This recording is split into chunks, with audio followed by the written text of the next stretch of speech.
Assalamualaikum warahmatullahi wabarakatuh.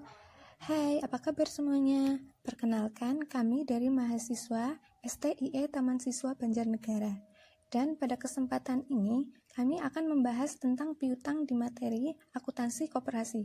Sebelumnya, perkenalkan saya Yuni Dwi Kristianti dari Prodi Akuntansi semester 6 dan teman saya Destiana, Prodi Akuntansi semester 6. Nah, kita langsung masuk ke materi ya. Yang pertama, pengertian piutang. Piutang merupakan salah satu jenis transaksi dalam akuntansi yang mengurusi penagihan konsumen yang berhutang kepada seseorang, perusahaan, atau organisasi untuk sebuah layanan atau barang yang telah diberikan kepada konsumen tersebut. Selanjutnya, adapun jenis-jenis piutang. Jenis-jenis piutang dibagi menjadi 3 bagian. Yang pertama, piutang usaha. Piutang usaha adalah suatu jumlah pembelian kredit dari pelanggan. Piutang ini muncul sebagai akibat dari penjualan barang atau jasa. Biasanya diperkirakan akan tertagih dalam waktu 30-60 hari. Yang kedua, wesel tagih. Wesel tagih adalah surat formal yang diterbitkan sebagai bentuk pengukuran utang. Biasanya memiliki waktu tagih antara 60-90 hari, bahkan lebih lama, serta mewajibkan pihak yang berhutang untuk membayar bunga. Dan yang terakhir adalah piutang lainnya. Piutang lain-lain adalah mencakup selain piutang dagang, misalnya piutang bunga, piutang gaji, uang muka karyawan, dan restitusi pajak. Jadi piutang jenis ini diklasifikasikan dan dilaporkan pada bagian yang secara terpisah di neraca. Adapun ciri-ciri piutang. Yang pertama, adanya nilai jatuh tempo. Nilai jatuh tempo menjelaskan penjumlahan dari nilai transaksi utama lama, lalu ditambah dengan nilai bunga yang dibebankan untuk dibayarkan pada tanggal jatuh tempo. Jadi, seorang pembeli yang melakukan transaksi dengan cara kredit bukan hanya membayar berapa nilai barang yang telah dibeli, tetapi juga bunganya karena dia meminta waktu untuk membayar barang tersebut dengan tempo. Nah, yang kedua, adanya tanggal jatuh tempo. Unsur kedua dan bagian dari ciri akuntansi piutang adalah adanya tanggal jatuh tempo. Tanggal jatuh tempo dapat diketahui dari lamanya atau umur piutang wesel. Jika proses sudah berumur bulanan, maka tanggal jatuh temponya sama dengan tanggal pembeli melakukan transaksi kredit, hanya saja berbeda bulan. Nah, sedangkan proses berumur hari, maka wajib dilakukan perhitungan untuk menentukan kapan tanggal jatuh temponya secara pasti. Dan yang terakhir adalah adanya bunga yang berlaku.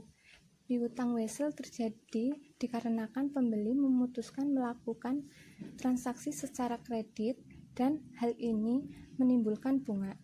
Bunga dibayar sebagai bentuk konsekuensi pembeli yang meminta waktu pembayaran tersebut. Jadi, untuk besaran bunga dalam hal ini sesuai kebijakan dari penjual dalam menentukan tingkat bunga yang dipakai. Berikutnya klasifikasi piutang. Yang pertama piutang dagang dan yang kedua piutang bukan dagang. Yang pertama piutang dagang ada wesel tagih, piutang usaha. Wesel tagih dibuatkan dengan janji tertulis untuk membayar transaksi jual beli yang telah dilakukannya. Sedangkan piutang usaha, piutang yang tidak dijamin dengan rekening terbuka. Piutang jenis ini adalah perluasan kredit jangka pendek bagi pelanggan dan tempo pembayarannya berkisar 30 hingga 90 hari. Yang kedua, piutang bukan dagang. Piutang bukan dagang ada 5 bagian. Yang pertama, penjualan surat berharga atau kepemilikan selain barang dan jasa. Yang kedua, pembayaran di awal pembelian. Yang ketiga, saham yang harus disetor. Yang keempat, dilakukan setoran untuk menjamin kontrak atau pembayaran biaya. Dan yang terakhir, setoran kepada kreditur, perusahaan, keperluan umum, dan serta lembaga lainnya. Nah, materi selanjutnya akan dijelaskan oleh Destiana. Baik, materi yang selanjutnya yaitu metode pencatatan piutang dagang. Di dalam metode pencatatan piutang dagang ini ada 4 metode. Yang pertama yaitu metode konvensional. Pada metode pencatatan piutang ini, posting pada kartu piutang dikerjakan atas dasar data yang dicatat dalam jurnal. Nah, beberapa transaksi yang dapat berpengaruh pada piutang antara lain transaksi penjualan kredit, return penjualan, penerimaan kas dari piutang, dan penghapusan piutang. Metode yang selanjutnya yaitu metode posting langsung. Dalam metode ini dikategorikan menjadi dua, yaitu ada metode posting harian dan metode posting periodik. Untuk metode posting harian, posting yang dilakukan pada kartu piutang dalam bentuk tulisan tangan, di mana jurnal hanya dijelaskan total harian. Lalu, yang metode posting periodik, di dalam metode ini posting dilakukan secara periodik atau pencatatan ditunda dan penagihannya dilakukan secara bersiklus. Metode yang ketiga yaitu metode pencatatan tanpa buku pembantu. Nah, pada metode ini, faktur penjualan dan dokumen pendukungnya diterima pada bagian penagihan. Kemudian, faktur tersebut diarsipkan berdasarkan nama pelanggan di dalam arsip faktur yang belum dibayar. Metode yang keempat yaitu ada metode pencatatan dengan komputer. Nah, untuk metode pencatatan piutang ini menggunakan batch system. Pada sistem ini, dokumen sumber yang mengubah piutang dikumpulkan, diposting setiap harinya untuk mengupdate catatan piutang. Yang berikutnya yaitu penghapusan piutang atau pay debit. Penghapusan piutang adalah kerugian yang harus ditanggung perusahaan karena adanya piutang yang tidak dapat ditagih. Piutang tidak dapat ditagih selain karena peminjam memiliki kondisi yang menyulitkan membayar, juga dapat disebabkan karena tidak dibuatnya kontrak atau perjanjian yang jelas dan dilindungi hukum. Ketika perusahaan hendak melakukan penghapusan piutang, perlu dilakukan berdasarkan metode penghapusan piutang. Di sini menurut Zaki Baridwan, metode penghapusan piutang adalah piutang usaha yang tidak mungkin dapat ditagih, seperti debiturnya bangkrut,